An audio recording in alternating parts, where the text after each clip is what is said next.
a security gate and wall before ransacking and stealing hundreds of items. More than a dozen suspects can be seen wearing hooded sweatshirts and masks, leaving with armfuls of items. Police confirm the suspects used a stolen government vehicle to ram into the storefront. The owner of the store estimated that more than 500 items were stolen, but the exact amount of merchandise is currently unknown. Authorities say several suspects are still at large. Christina Corona, NTD News, California.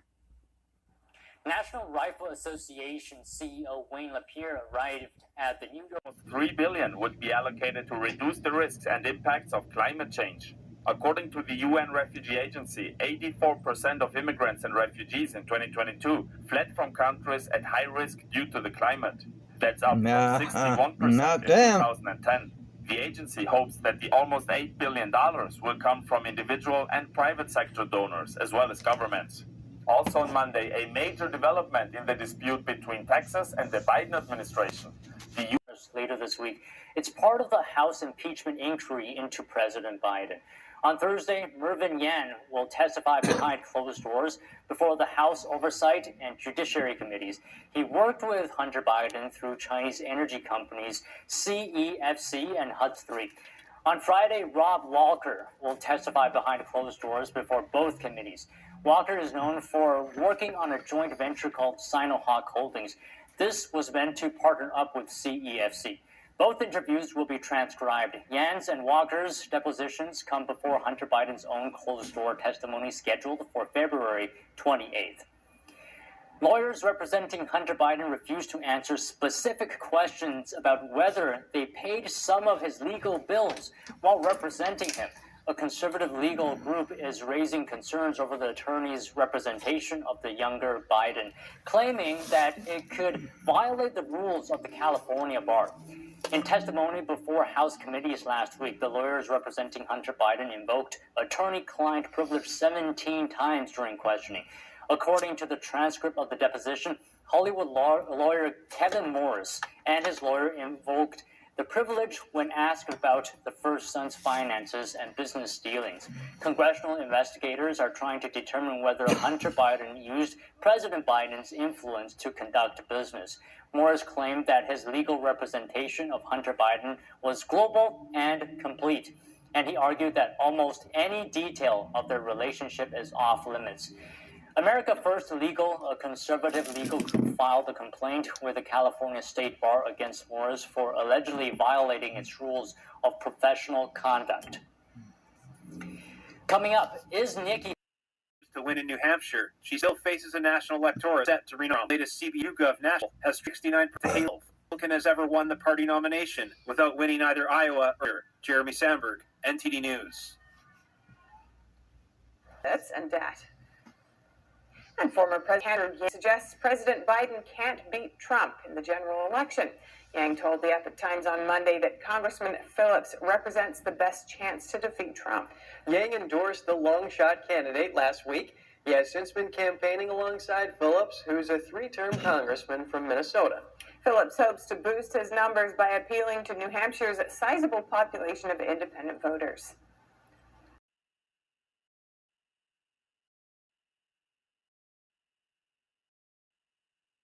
Is this reflective of how tonight's Republican primary out? Well, Nikki Haley, I would be trumpeting that result all over the country that she won. That, of course, only 6. It's not really going to help her very much. Dixville Knox gives you a fun story to tell while you're waiting for the results to come in, but that's all. It has utterly no predictive power. And as well, Trump says Haley isn't conservative enough to be the Republican nominee. Is this consistent with what we've seen with GOP voters and what they're looking for? And is that relevant to the New Hampshire primary, where independents actually make up a large share of voters? It is relevant, even though independents make up a large share of voters. It's very relevant because it speaks to the movement of Nikki Haley's ideological positions leftward as she has engaged in running for president. Yes, she started out her career as a conservative. She was known as a relatively conservative governor, in South Carolina, and that was the basis of her popularity there. But since she started running for president, she is being funded by hard left political interests, by soft left and liberal political interests, and by liberal and establishment Republicans. She is being paid to not be conservative, and she's doing what she's paid for. She was criticized recently for not answering directly whether a man can become a woman. She didn't give a straight answer to that question. 8 years ago, she would have answered that without hesitation, but now she's being paid to not answer that question. And it shows that she is the creature of the people paying for her campaign, hundreds of millions of dollars for her campaign. Okay, Bart, I want your comments on the situation with the undeclared voters as well. There's a lot of them out there. There are, and in New Hampshire, they play an outsized role more than in any other state, because in New Hampshire, you can if you're an undeclared voter, you can decide on election day to vote in either the Republican or the Democrat primary. Joe Biden took his name off the ballot in New Hampshire. He's not on the ballot. There's no place for Democrat voters to go except to write in his name or vote for some of the also-rans. There's no reason for an undeclared voter to vote for the Democrats. And the pool of undeclared voters is larger than either the Republicans or the Democrats by 75,000 voters. There are about 270,000 each for Republicans. Jungle growing back, and we rather have order based on international law and the principles that have brought us prosperity and freedom for decades. The post-Cold War era has come to a close. We're at the start of something new. We have the capacity to shape what that looks like. And at the heart of it will be many of the core principles and core institutions of the existing order, adapted for the challenges that we face today. Of course, a big question is, well, what is exactly the New World Order? What does it actually refer to? I think it may differ from person to person, but remember, a key agenda that's pushed by the World Economic Forum, in fact, by the founder, the main guy himself, Klaus Schwab, he's pushing the idea of a so-called Great Reset, and this is not a conspiracy theory. He literally wrote a book on it, and the title is actually The Great Reset, and it talks about how to use COVID-19 as a way to usher this in. They talk about this idea of the Great Reset as a replacement of the global order that we live under, the normal system that we've lived under for most of human history. They want to replace that with what they call a multi-stakeholder model of government. And what is the multi-stakeholder model? Well, it's essentially a call to break down the systems of the world.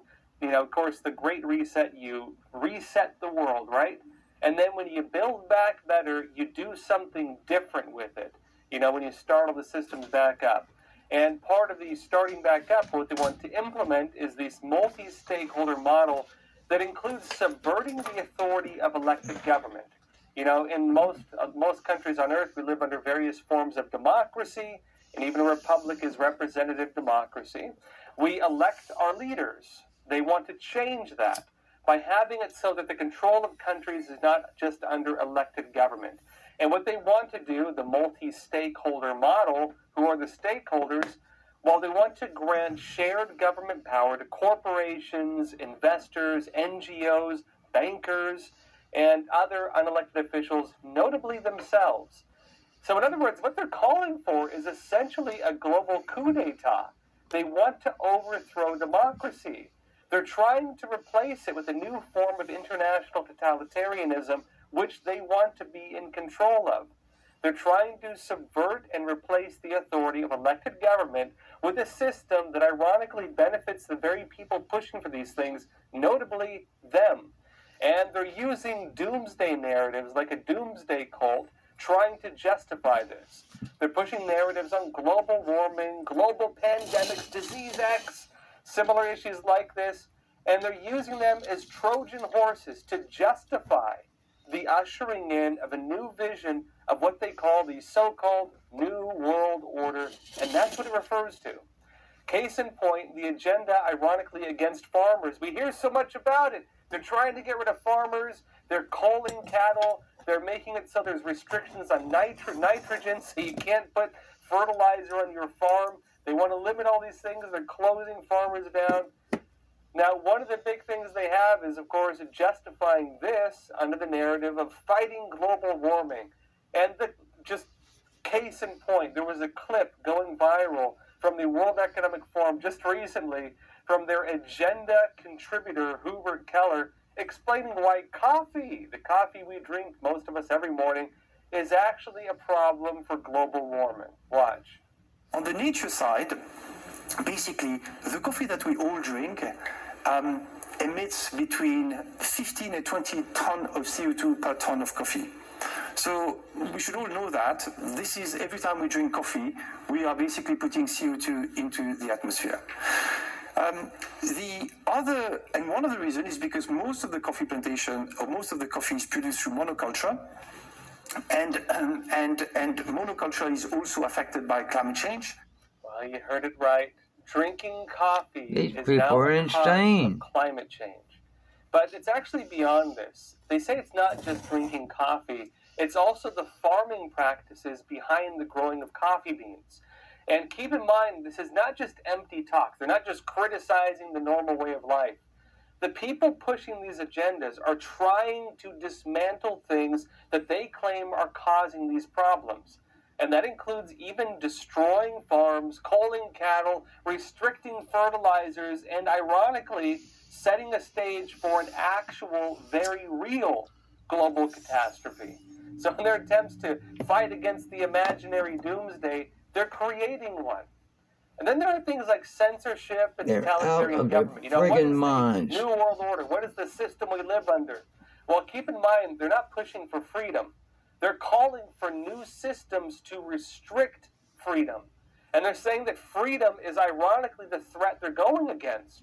European Commission President Ursula von der Leyen is even saying that for the so-called global business community, climate change is not the real problem they're focused on. She's saying it's something else. For these individuals, she claims, the biggest problem in the world is what she calls disinformation and misinformation. Watch. Dear Klaus, your annual global risk report makes for a stunning and sobering read. For the global business community, the top concern for the next 2 years and beyond as well. I've got to tell you, look, I'm a Democrat, but I've got to tell you that I think the DNC made the wrong move here. Every American deserves to be spoken to. Every state matters. New Hampshire matters. And we're seeing candidates work really hard for the vote. I don't think the president should be exempted from that. I think he should have participated in New Hampshire. Every conversation, every vote, every state is going to matter. And I think that was the wrong call by the DNC, in my opinion. As well, the Democratic Party doesn't have delegates at stake in the New Hampshire primary. So do you think this could work in favor for Haley potentially? For example, might more independents choose to vote in the Republican primary to make their vote count?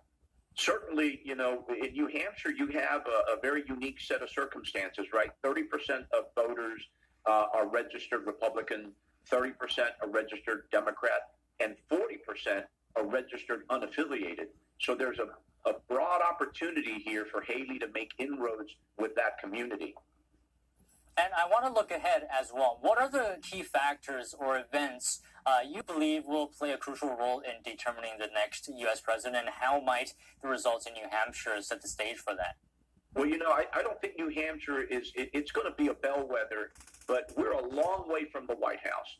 If you look at what happened in Iowa, obviously Donald Trump had a decisive win, but at the end of the day, it was 56,000 Republicans that voted for him.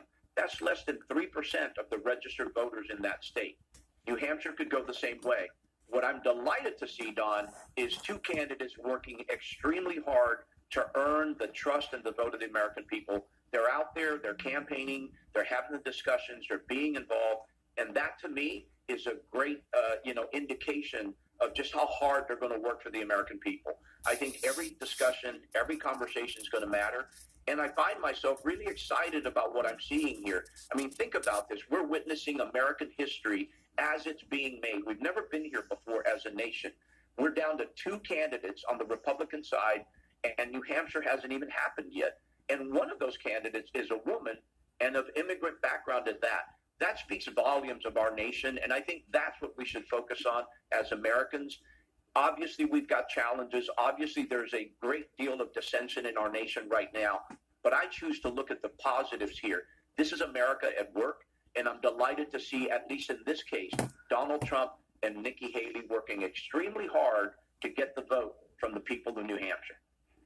All right, maybe just one more thing to get your comments on. How do you think the Hispanic vote will factor into everything? You know, that's one thing that I want to see all of the candidates really working at.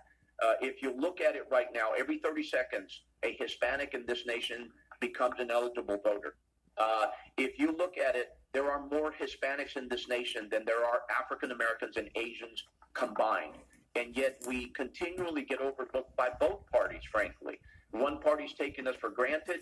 The other one's not doing enough to do, the appropriate outreach to our community. We are a vote that is about 50% independent. So that Hispanic vote may be the deciding factor for ultimately who ends up in the White House. And I want to see anybody running for the White House really engaged with America's burgeoning Hispanic community. They hadn't made the choice that they made, but it was law. And New Hampshire's primary abstention by New Hampshire.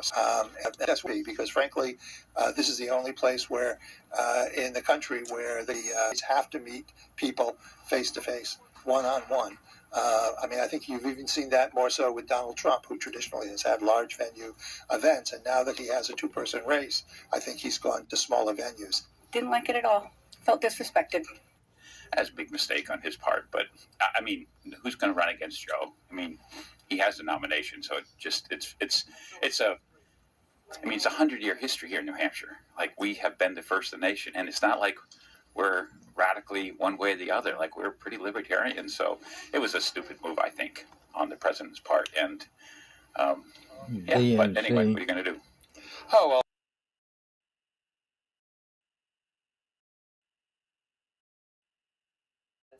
The DNC has sent a letter to the state here, the New Hampshire Democrats, saying that this is meaningless, despite having a massive write-in operation. Robert, I want to start with you. One of the voters we saw there exiting the polling station, pretty much saying that Biden is all but going to secure the nomination. Could this move potentially come back to bite the Democrats in a general election if they disenfranchise and some of the Democratic voters feel as such?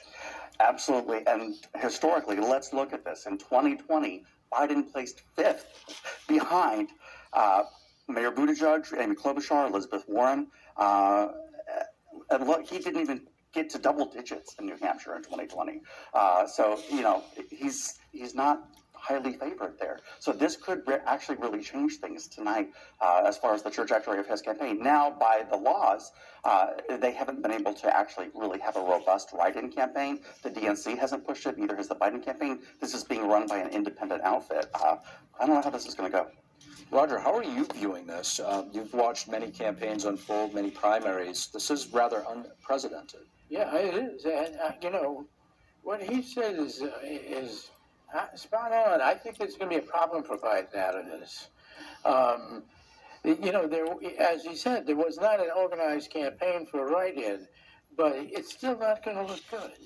And there's been a lot of questions about whether Biden is really going to be the candidate. And I think they're going to come up higher, especially if Trump performs well in New Hampshire. His indications are that he may. It's going to even create more dissension in the Democratic Party. And I think we can look for that going on. It's a long way from May to December, and it's also a long way to the South Carolina primary, because it's a full month that we're going to have. South Carolina saved Biden incidentally, the last time around. Jim Clyburn saved Biden. Jim Clyburn Which saved is ultimately why we're in this Exactly. situation So- right now. So we're going to find out a lot in the next month, and it's going to be a very interesting interregnum, shall we say? And there are 22 delegates up for grabs for the Republicans, but none for the Democrats because of this rule change. How is that going to impact the Democratic Party in the general election? Does New Hampshire matter? This is tricky. So the best I could decipher from everything that I read, there's conflicting information everywhere about this. Normally, the Democratic Party awards 20 delegates to New Hampshire. This time, as a punishment for them holding this, they will only be awarding 10, but only 7 of those will be from the actual public. 1 will be the party chairman. I will just tell you, I was a delegate to Hillary Clinton's campaign in 2016. Oh, goodness. Those are typically awarded to, party insiders. So it's gonna hurt the average person who just wants to go to a convention for the first time. And how do you see that playing into the Republican narrative? Are they going to use this as a talking point? Absolutely. I mean, they're going to use that actually to take a good winning New Hampshire, which is something of a swing state. But they're also going to use it as a lever to talk about Democratic Party incompetence. It is that can belong more. Oh, you mentioned this kind of rearrangement or arrangement, if you will, is due to what Democrats say the Democratic, specifically the African American vote in South Carolina, basically a reward for getting Biden a nomination, because he came into Iowa. I think he came in 5th place in Iowa and didn't do well in New Hampshire either. So it was really South Carolina that pushed Biden into his presidency. Oh, absolutely. South Carolina.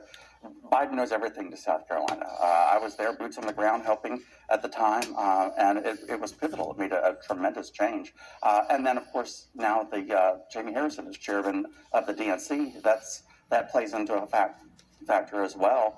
He's a good, close personal friend of mine, so I wouldn't be surprised if this was a talk that he and Joe Biden had about, we're going to get South Carolina #1. And to the viewer that was, or the lady in the audience that was questioned, she understood this is about, demographics. South Carolina is more representative of the demographics of the country as a whole. New Hampshire, not so much. Right now, we're going to pull up the numbers. The polls are closed, and the numbers continue to come in. We're going to take a look right now at the top 2 GOP candidates, obviously the only 2 really in the race. There were somewhere around 20 on the ballot, actually. So here you have Donald Trump right now, former president, at 52, at 45, almost fixed there. Only 20% of the vote to come in, so there's still a long way to go. We're not going to...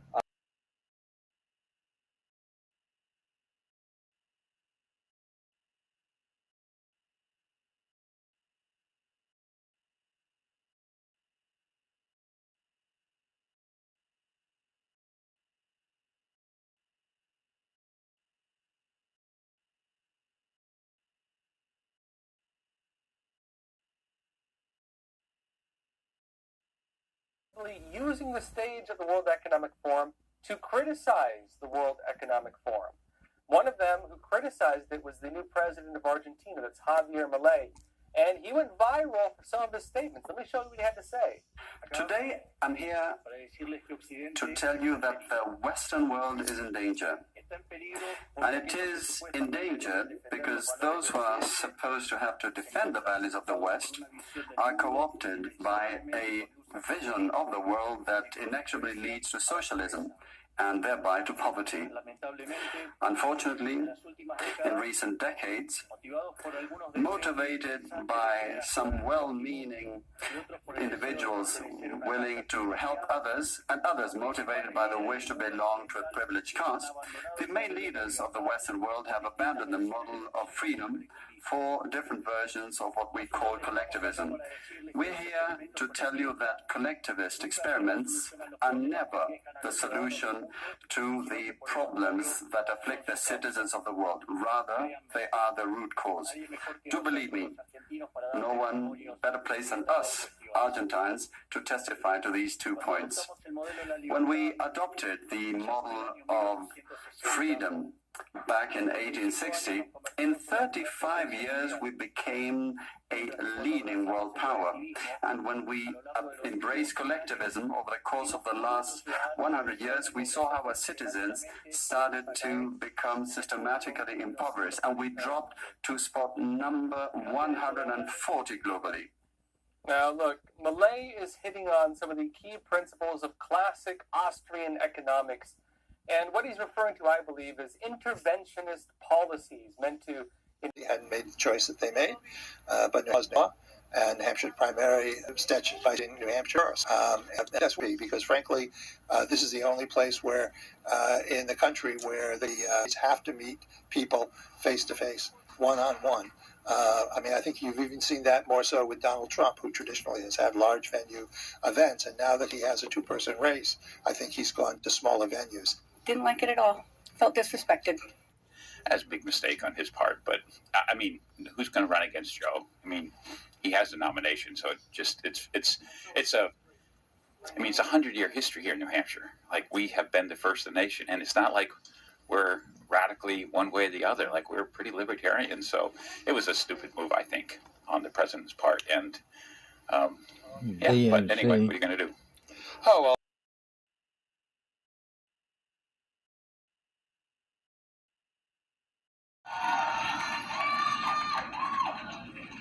A true governor that doesn't stand behind him. He shows the diner. He shows up at the brewery. He loves the people of New Hampshire. He has been with me every single day at every single event. Chris, I couldn't have done it without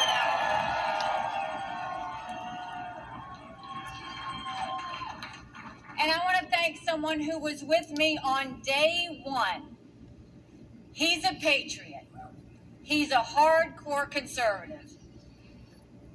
And he is my friend, General Don Bolduc. And Sharon, thank you so much. So, Robin, what do you make of this speech? It's not typically we see the candidate for either a concession speech or a victory lap. It sounds more like a victory lap here. I think she's trying to beat Donald Trump to the punch. That one, the windmills, right? Absolutely. And so she's doing it for a very intelligent. Actually, this is strategic. She wants to get on television before people go to sleep. Before it could be that Trump numbers will grow. It could be that we don't know. So, but this is a moment when she's the closest, and she seized the day and moved in right. Very smart. Yeah, look at the numbers. She's. I predicted that she would be within 7 points, but this, if it holds up, it's going to be closer than that, which is surprising. In the polling, one of our guests on the previous coverage was Robert Cahaley at Trafalgar Group, and he says when it comes to polling, senior pollster there, he says when it comes to polling, New Hampshire is very, very difficult to poll. And we asked him why. He said it's because they lie to him there. But I don't know. Well, that's probably true. Thing. But they lied to him. So what's going to happen? But right now the numbers don't lie. It's still early, but like you said, it's very close. It is.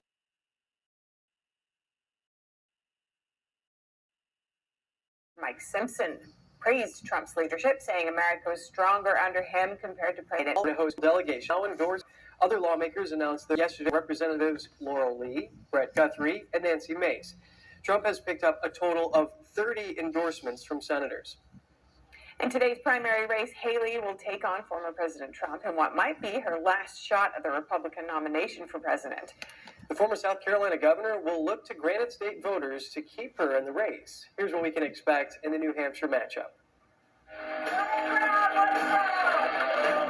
Nikki Haley has reasons to be hopeful going into the New Hampshire primary today. She has crept up in the polls, averaging at 36%, according to data from 538.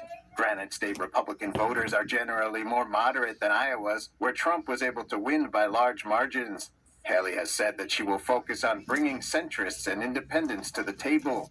New Hampshire allows voters who are not registered with either party to cast their votes. Haley will be looking at those roughly 400,000 unaffiliated voters keenly. According to the final CNN University of New Hampshire poll, she leads Trump among independent voters who plan to vote Republican and those who consider themselves moderate. Is you now have people who want to decide who's a good Republican, who's a bad Republican, who's a good person, who's a bad person. That's why our country is so divided. I don't judge people. I focus on policy that's going to make America stronger. Florida Governor Ron DeSantis ended his campaign on Sunday and endorsed Trump. This left his share of potential voters up for grabs. Haley has also been endorsed by New Hampshire Governor Chris Sununu. However, Trump is still solidly in the lead. 538 data shows his polling averages have risen to around 52%. That's a double-digit lead over Haley. A big victory for him in New Hampshire could mean that he'll effectively become the only Republican candidate still standing. He won New Hampshire in 2016, indicating that the state's Republicans have an appetite for his brand of conservatism. And with your vote 4 days from now, we're going to win another historic victory in the great state of New Hampshire, and then we're going to defeat crooked Joe Biden, the worst president in the history of our country, and we're going to make America great again. New Hampshire.